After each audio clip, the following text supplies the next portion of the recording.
mesdames et messieurs. Chers pèlerins, soyez les bienvenus. Je suis Zsófia Tóth, collègue à la radio catholique de Hongrie.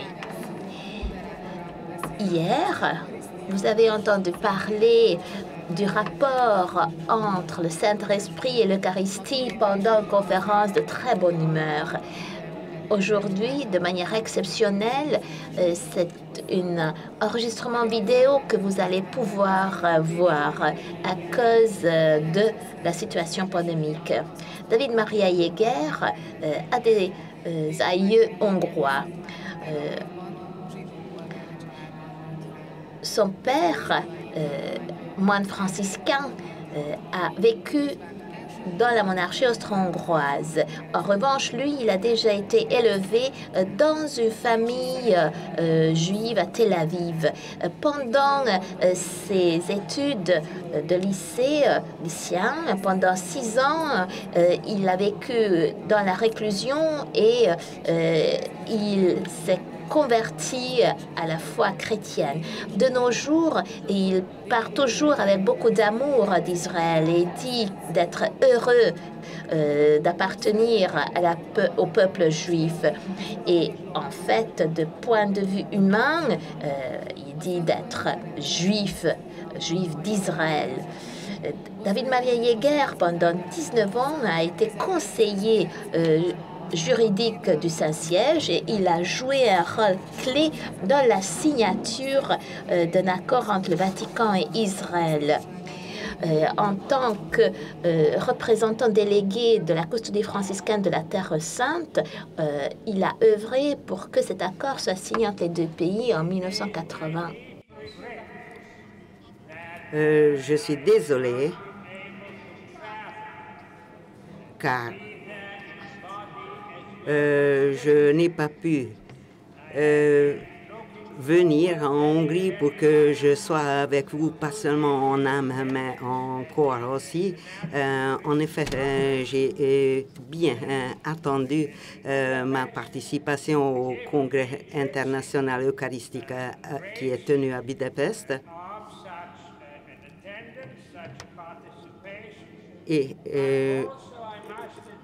je connais bien quelle est la miséricorde intrinsèque qui est affichée par la présence physique. Toutefois, je nourris l'espoir de venir encore une fois sur la terre hongroise, étant donné que la famille de mon père est surtout d'origine hongroise. Et moi, je ressens des sentiments très profonds vis-à-vis de la Hongrie et de son histoire. Avec l'aide de Dieu, après la disparition de cette pandémie, je nourris l'espoir de venir encore une fois dans ce magnifique pays.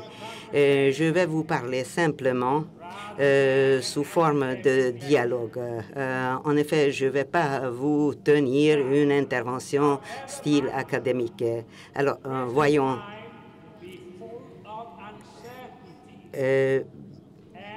Bien que notre époque est remplie d'incertitudes et de doutes concernant l'avenir de la société et même concernant l'avenir de l'humanité. Mais je suis persuadé qu'avec l'aide de Dieu et avec sa manifestation, on pourrait voir la disparition de tout doute. En effet, l'activité missionnaire de l'Église sont aidées pour que les finalités qui donnent la base de l'humanité soient remplies et satisfaites. Voilà, ce sont les propos qui sont les liminaires du congrès eucharistique de livre des frères dominicains.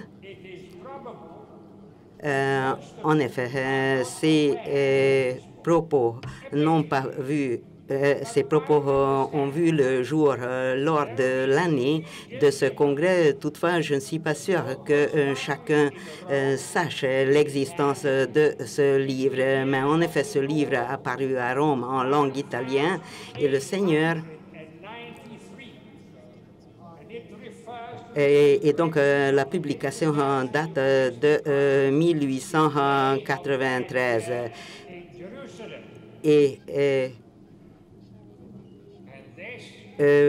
concerne la commémoration à Jérusalem de ce congrès. Voilà, vous voyez la copie de ce livre.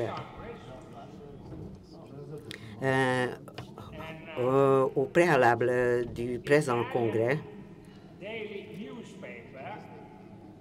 un quotidien italien a publié une interview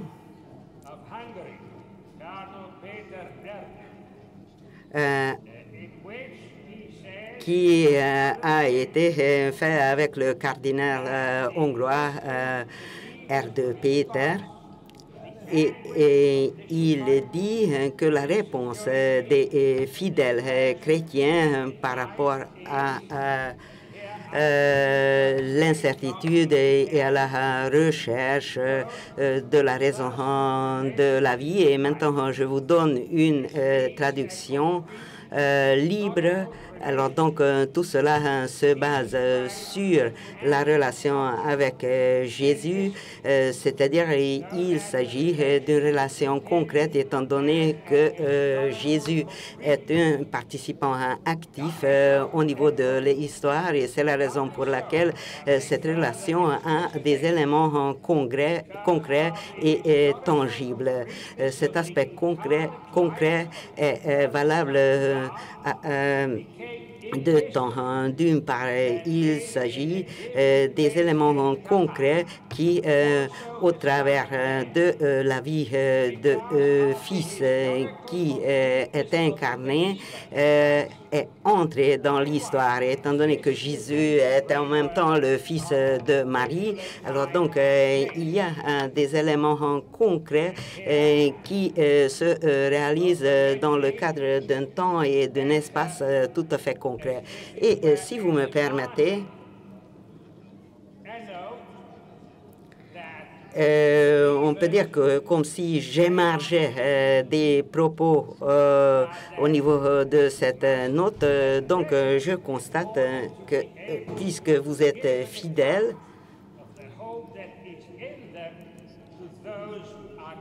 et vous avez également besoin de cette présence pour pouvoir faire votre témoignage à l'égard des athées. Au cours de l'histoire, l'incarnation est tout à fait différente que tout autre mythe païen concernant le fait que Dieu est arrivé sur terre, sans parler de Deus Ex Machina, qui sont mentionnés dans les œuvres littéraires classiques, parce que selon certains mythes païens, Dieu est venu et voyagé dans le monde.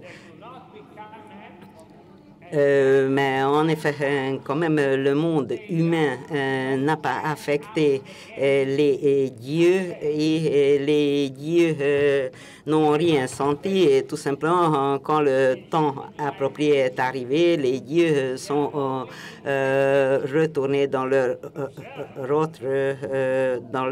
propre monde. Alors, donc, ces dieux païens sont restés des observateurs et c'est tout à fait autre chose que le Dieu éternel qui est à la fois une personne divine et en même temps qui s'approprie la véritable nature humaine. Et alors donc au sein de cette nature humaine, la personne divine devient un sujet actif et opérationnel de l'histoire humaine. Et dans ce contexte, la personne divine est conçue, grandit, aime, pleure, elle est battue, elle est condamnée, elle est torturée, elle est crucifiée, par la suite elle meurt. Et elle est mise dans le tombeau et par la suite elle quitte le tombeau. Et par la suite, sa présence est achevée au niveau de l'histoire en son propre corps, et ce, au travers du mystère de l'ascension, au sein de laquelle se réalise la déclaration qui est faite dans l'évangile de Jean, et qui est venu du Père et qui retourne au Père, comme Jésus lui-même déclare. Parce qu'en effet, s'il ne retournait pas au Père et s'il n'accomplissait pas sa présence sur terre au niveau de l'histoire, dans ce cas-là, il n'aurait pas été pleinement de la nature humaine, mais en effet, le corps qui retourne de manière glorifiée au Père est un corps historique qui porte les signes de la vie terrestre, y compris les blessures. Comme on dit dans une des préfaces lors de la messe pascale,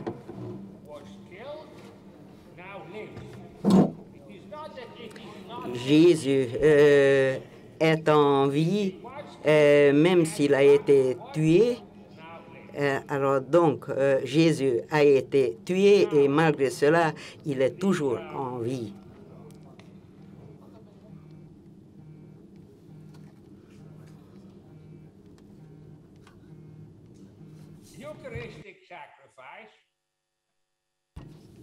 Le sacrifice eucharistique.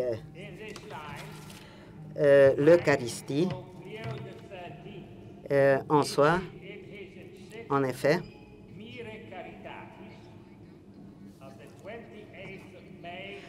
écrit le pape Léon XIII dans son encyclique Mira Caritatis du 28 mai 1902, doit être considéré comme une continuation et une extension de l'incarnation. Ainsi, le sacrifice suprême offert sur le calvaire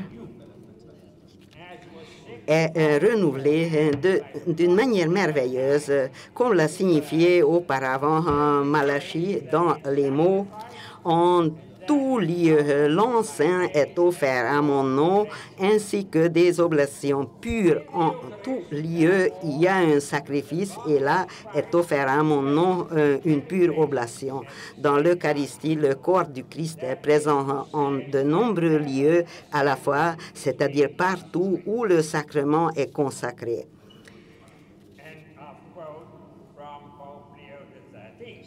C'est cela. Et par ailleurs, il s'agit toujours de la citation émanant des écrits de Pape Léon XIII. C'est cela que célèbrent spécifiquement les congrès eucharistiques, le vrai sacrifice et le vrai corps et sang du Christ rendu présent partout où sa personne est offerte. L'Eucharistie, non pas comme une idée ou un idéal, si noble ou édifiant qu'il soit, mais comme véritable sacrifice et présence réelle. une réalité sacramentelle, bien sûr, pas accessible au sens, mais le sacrement d'un événement réel dans lequel la seconde personne du Dieu Trine, ayant assumé aussi la nature humaine, a agi dans l'espace et le temps et a fait ainsi de plus en tant que sujet agissant, participant au sein de l'histoire humaine.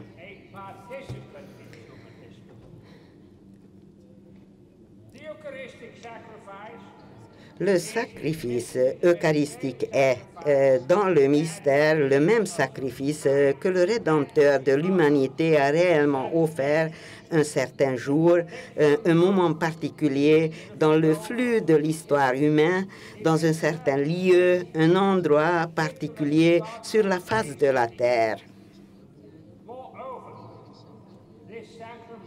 De plus, cette reconstitution sacramentelle elle-même a été instituée par le Seigneur incarné un certain soir de l'histoire en un certain lieu particulier. Nécessairement, étant donné la nature même de l'incarnation, c'est-à-dire l'entrée de Dieu dans sa propre création, donc dans le temps et l'espace, chaque instant du drame de la rédemption s'est joué dans le temps et dans l'espace. L'appropriation même de la nature humaine, l'incarnation même dans le sein de la Vierge Marie à Nazareth, la naissance à Bethléem, le premier signe à Cana donné par Jésus, la prédication et la guérison en Galilée, la dernière scène,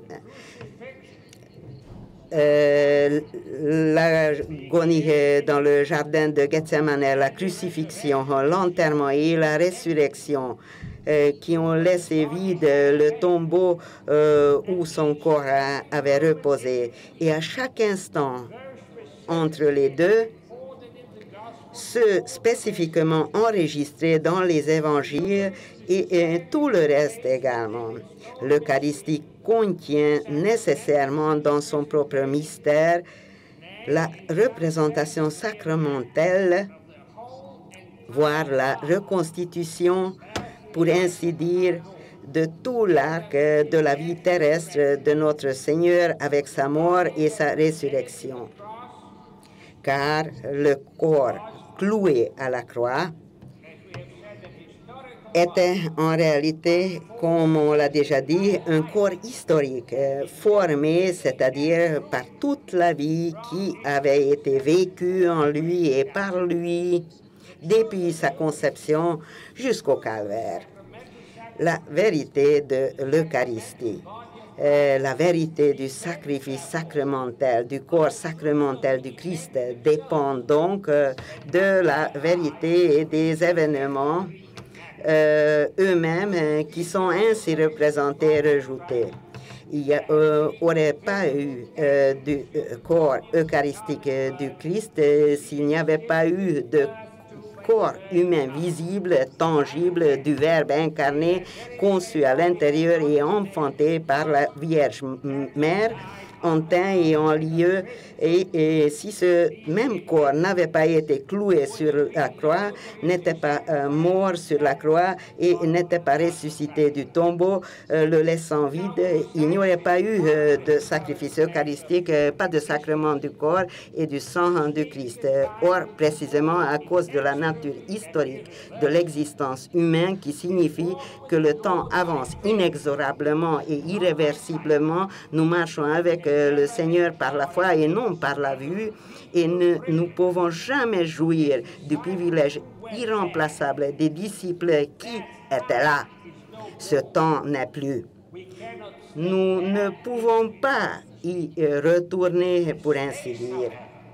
L'espace, pourtant, est certainement toujours là, la terre, qui fut la scène sur laquelle s'est joué le drame de la rédemption dans l'histoire et qui reste donc un témoin muet, mais si éloquent de tout cela.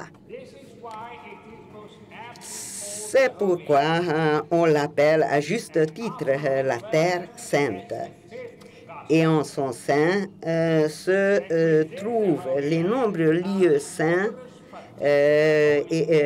on y fait allusion comme le 5e évangile.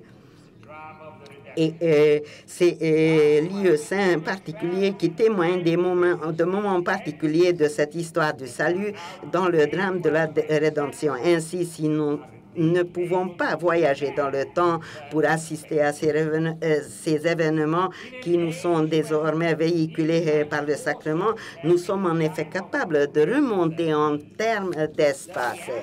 Et à une époque où, d'autant plus qu'au temps du pape Léon XIII, la réalité de l'action et de la présence du Christ dans l'Eucharistie et même dans l'histoire est remise en cause par des réinterprétations idéalistes de la foi chrétienne, le témoignage durable de la Sainte Terre, des lieux saints est sans doute plus nécessaire, plus puissant encore. C'est là, dans le sanctuaire respectif, qu'en professant la foi, en récitant le credo pendant la messe, le hic, c'est-à-dire ici, qui est inséré à l'endroit approprié dans le credo, précise davantage la proclamation de la foi dans l'événement salvateur. Ici, il a été conçu. Ici, il est né. Ici, il a été cloué sur la croix. Ici, il est mort. Ici, il a été enterré. Et d'ici, il est ressuscité. Et je voudrais encore vous dire que ça ne compte pas combien de fois j'ai pu fêter la Sainte Messe avec des groupes de pèlerins.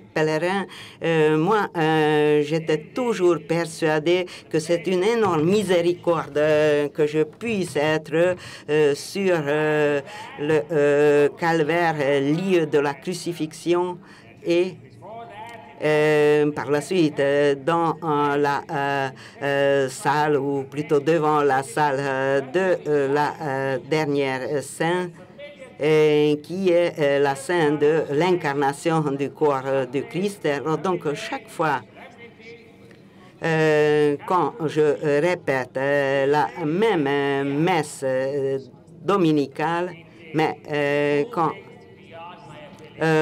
on insère le mot hic, en effet, je suis inondé d'une sensation que je ne suis pas capable de vous décrire. C'est la raison pour laquelle les pèlerinages sur la Terre Sainte ont des gains tout à fait particuliers. En effet, il y a des lieux saints sur la Terre Sainte. Pendant des siècles, ça s'est fait ainsi. Nous pouvons nous mettre dans les pas des pèlerins qui ont laissé leurs traces sur la Terre Sainte pendant des siècles. De nos jours, dans l'époque actuelle de notre histoire, oui, nous devons faire face à beaucoup de difficultés. Pendant certains temps, il était même impossible de voyager, voire maintenant, on nous déconseille souvent de prendre la route. Il fallait effectuer des pèlerinages de désir.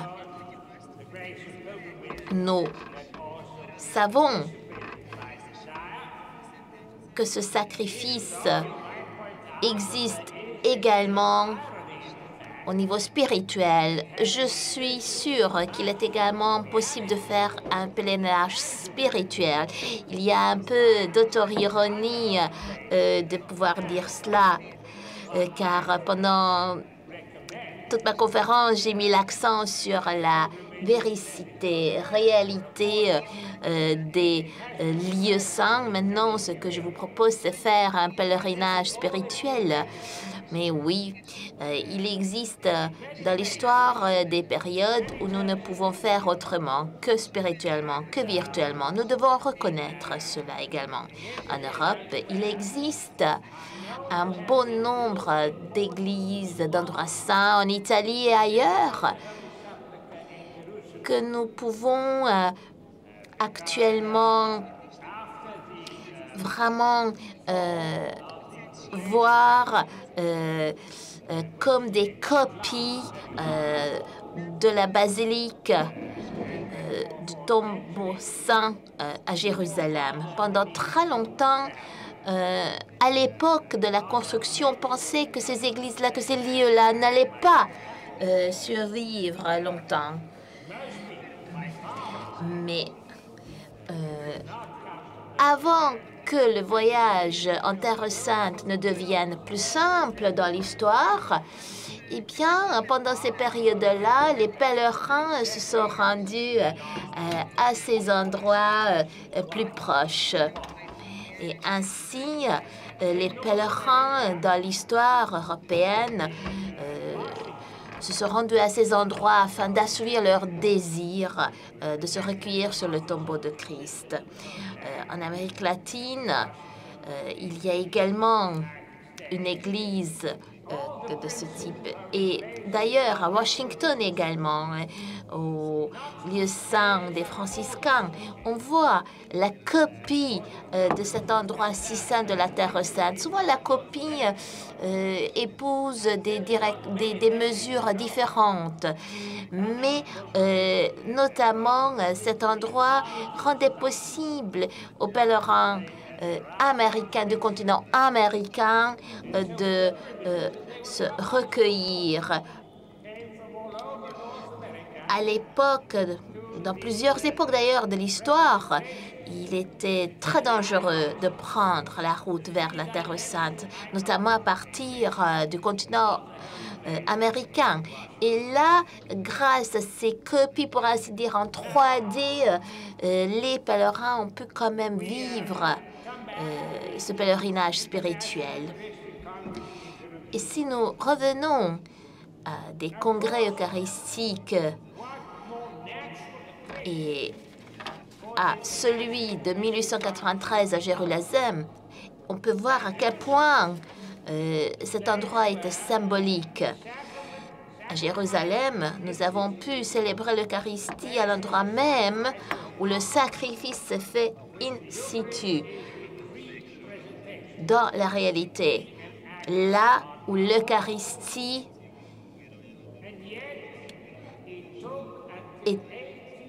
était la représentation réelle du sacrifice. Et quand, par la suite,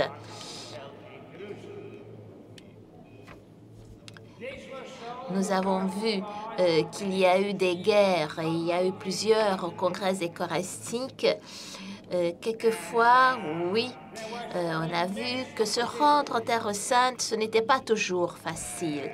D'ailleurs, il y a eu aussi des protestations,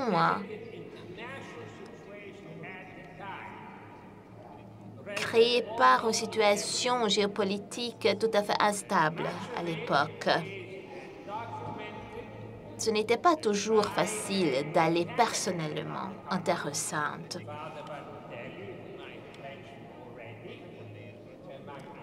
Et le père Balotelli a émis d'ailleurs une documentation qui nous décrit en détail toutes les difficultés préliminaires ou toutes les difficultés même dans l'organisation. Ces difficultés d'ailleurs font partie d'un cadre plus large, d'une grande description.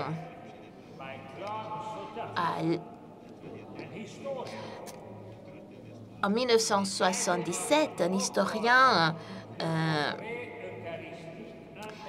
a publié un livre en Belgique sur le Congrès eucharistique en Israël.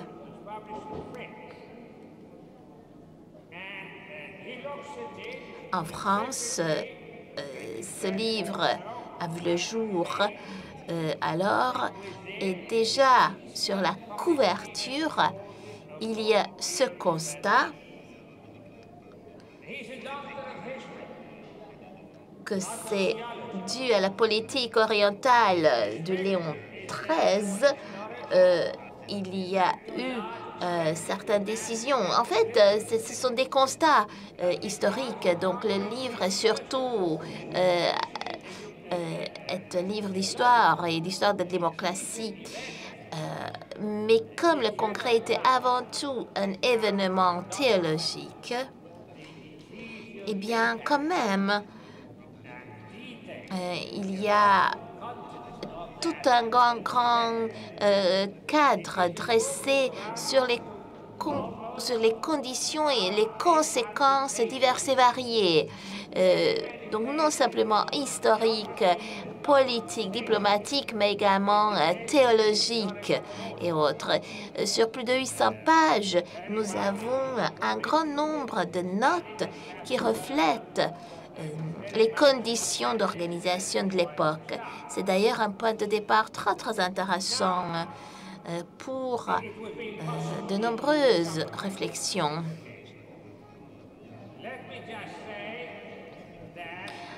Bien sûr, je ne pourrai jamais résumer une œuvre de 800 pages là et maintenant. Néanmoins, je peux vous dire que le père Balotelli, qui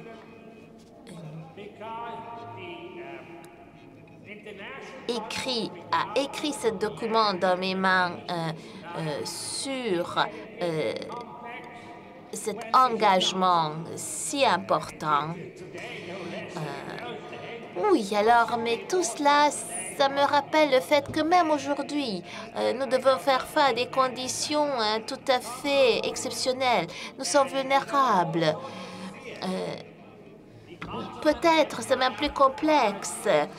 Il y avait des peurs à l'époque, il y a toujours des peurs maintenant. Peut-être le tableau est même plus complexe. L'homme malade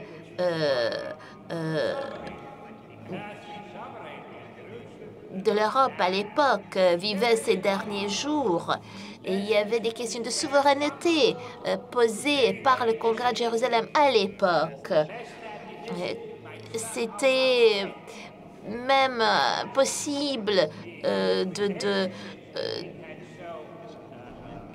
d'interpréter ce congrès comme une tentative de bouleverser le statu quo, comme une nouvelle campagne contre l'Empire ottoman, comme si on avait voulu vraiment faire incarner toutes les confessions chrétiennes de l'époque. C'était au XIXe siècle.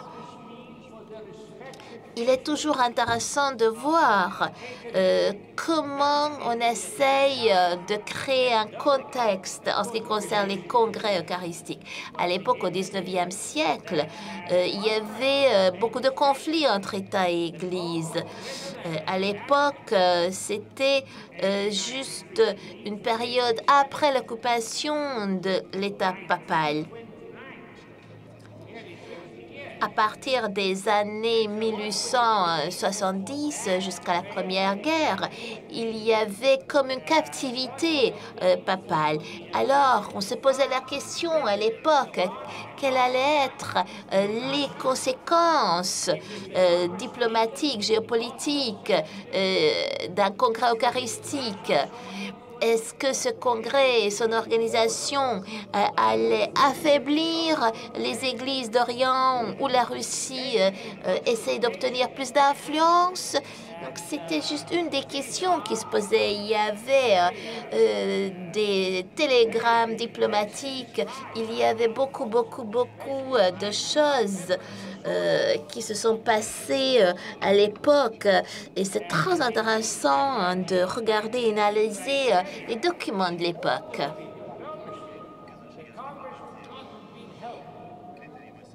Alors d'ailleurs, selon les critères diplomatiques traditionnels, ce congrès n'aurait pas dû être organisé dans le contexte de l'époque. Mais l'Église a trouvé le chemin. Le père Balotelli a dit c'était la promesse de Dieu qui s'est réalisée dans une histoire, dans un moment d'histoire donné. Ce n'est pas simplement le pape Léon XIII et ses capacités diplomatiques qui ont rendu alors possible, à notre sens, l'organisation de ce congrès. Aucun diplomate, aucune équipe, aucun organisateur n'aura pas été suffisant. Mais il y avait un courage qui s'est montré invincible malgré tout obstacle. Et ce congrès a été couronné de succès. C'était une vraie gloire, c'était une victoire pour le pape Léon XIII et pour sa politique orientale. Nous avons réussi à ouvrir des portes dans l'Église occidentale qui s'ouvrent sur les Églises orientales. Et les Églises orientales étaient ainsi mieux connues. Une théologie eucharistique comme une adoration eucharistique, une identité eucharistique s'est créée lors de ce congrès qui était auparavant inconnu ni à l'Occident ni à l'Orient. Tout au long du congrès, les formes d'adoration des églises orientales, la liturgie des églises de Proche-Orient, des catholiques syriaques, par exemple, ont présenté leur théologie, les Coptes également, ou l'Église catholique chrétien orthodoxe. Il y avait alors beaucoup de délégués occidentaux qui ont pu ainsi connaître ces liturgies et ces théologies orientales. De nos jours, ça ne paraîtrait pas forcément si exceptionnel que cela, mais à l'époque, à la fin du 19e siècle, cela a été exceptionnel. Et d'ailleurs, à l'époque, dans de nombreuses parties de l'Église occidentale, il n'y a pas suffisamment de connaissances, pas de savoir concernant les églises orientales. À l'époque, il y avait une différence dans les formes d'adoration de Dieu. Il y avait des formes très différentes par rapport aux formes respectées à Rome. Même la spiritualité était différente. Si nous regardons juste le combat qui avait été mené pendant des siècles avant ce congrès, en ce qui concerne notamment les éléments à consacrer, eh bien, c'était une vraie différence. Donc, à l'Occident, tout comme à l'Orient, il est tout à fait acceptable que lors de la transfiguration, on utilise le pain sans levain. Et en effet, quand on regarde les différences mineures qui distinguent l'Église occidentale de l'Église orientale, et même s'il y a beaucoup de catholiques occidentaux considèrent que les liturgies orientales ne sont pas conformes.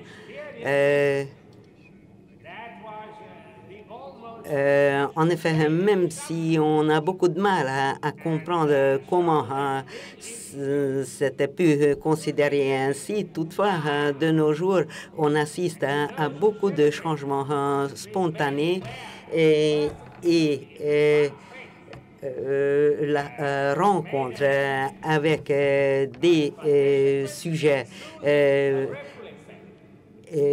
participant aux célébrations. Alors donc tout cela a affecté les représentants même religieux en provenance de l'Occident qui regardent tout cela d'un point de vue historique.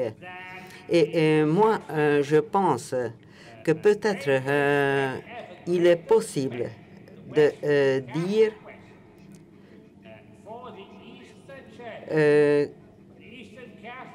que les catholiques occidentaux de nos jours témoignent un respect plus important vis-à-vis des rites et des liturgies pratiquées par les églises orientales. Et donc, tout cela se trouve sous le coup et le gide du Congrès eucharistique international qui s'est tenu à Jérusalem.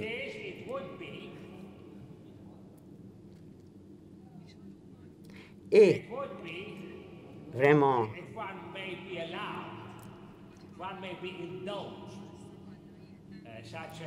si l'on pouvait agir ainsi, si l'on pouvait faire des hypothèses un peu fantaisistes, je pense qu'il serait tout à fait incroyable pour la chrétienté si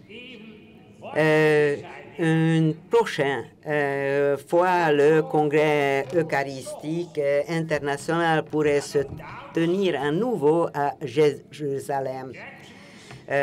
En effet, je pense qu'une telle hypothèse surgirait beaucoup de doutes, de contradictions qui seront tout à fait justifiables et compréhensibles du point de vue humain, mais quand même, cela pourrait arriver étant donné que la situation était quasiment la même en amont du congrès qui s'est tenu à Jérusalem en 1893.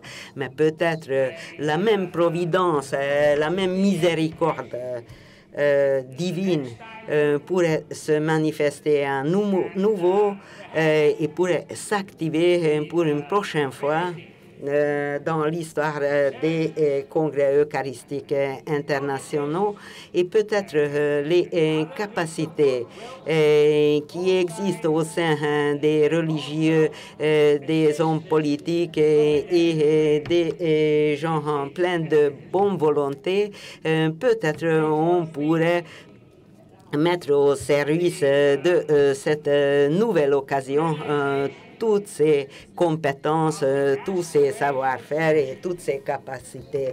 Peut-être ça pourrait signifier la réalisation de l'aspiration qui demeure depuis des siècles afin que l'Église puisse rétablir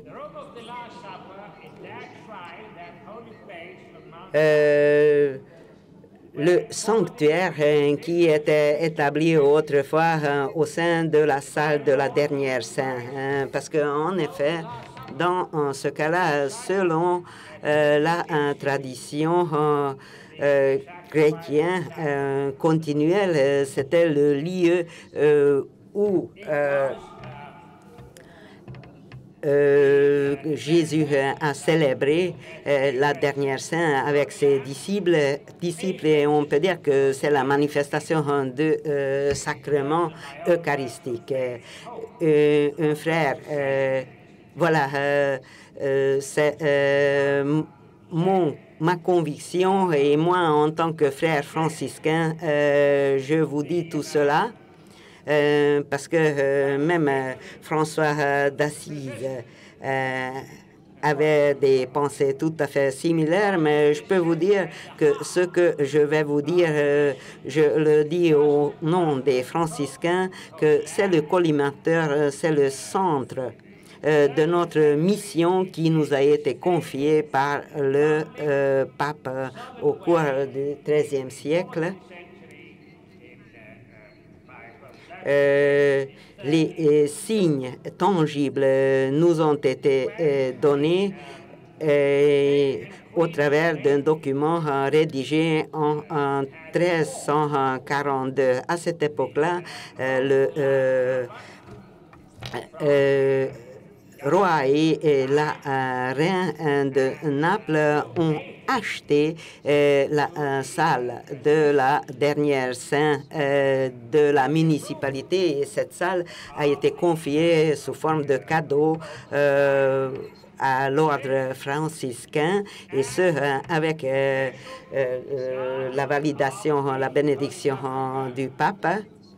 Et c'est ainsi que l'ordre franciscain est devenu le gestionnaire officiel de cette salle, et c'est ainsi que l'ordre franciscain a reçu la mission de garder, de gérer cette salle sur la Terre Sainte. Et le premier titre des frères franciscains sur la Terre Sainte est le gestionnaire du sanctuaire de la salle de la dernière sainte. Toutefois, depuis le XVe siècle, la direction municipale de la ville, ou plus précisément les dirigeants municipaux du XVIe siècle, étant donné que l'Empire ottoman a envahi Jérusalem au milieu du siècle, et c'est ainsi que les frères franciscains ont été chassés. Donc, l'ordre était obligé de quitter ce lieu, et c'est ainsi que l'ordre s'est installé dans un autre monastère qui est le monastère saint de la Rédemption et qui se trouve à Jérusalem. Voilà. À l'origine, il s'agissait d'un centre temporaire de l'ordre des franciscains, jusqu'à ce qu'on ne puisse regagner notre lieu habituel et historique. Mais quand même, cette situation a perduré pendant des siècles. De temps en temps, on a pu rétablir le lieu initial de notre mission, et par la suite, la situation a changé à nouveau. Donc, on voit bien qu'il ne s'agit de notre propre bien, il s'agit d'un bien appartenant à l'Église catholique. Et tout cela dépend de la décision de l'Église catholique. Toutefois, dans le voisinage du sanctuaire initial, on a réussi à construire un petit sanctuaire et une petite chapelle au cours du XXe siècle, et cet édifice porte le nom chapelle de Saint-François dans le voisinage de la salle de la dernière saint. En effet, même à ce jour, on n'était pas capable de réapproprier le lieu initial de notre mission, et étant donné que c'est l'État qui a confisqué le sanctuaire de l'Église, et c'est toujours le cas. Le lieu a fait l'objet d'une rénovation. Toutefois, je suis persuadé que pour finir mon histoire, je dois vous dire qu'on nourrit l'espoir et on prie sans cesse pour que l'Église puisse récupérer ce sanctuaire qui représente une haute importance et qui est un lieu très, très important du témoignage de l'incarnation du Christ.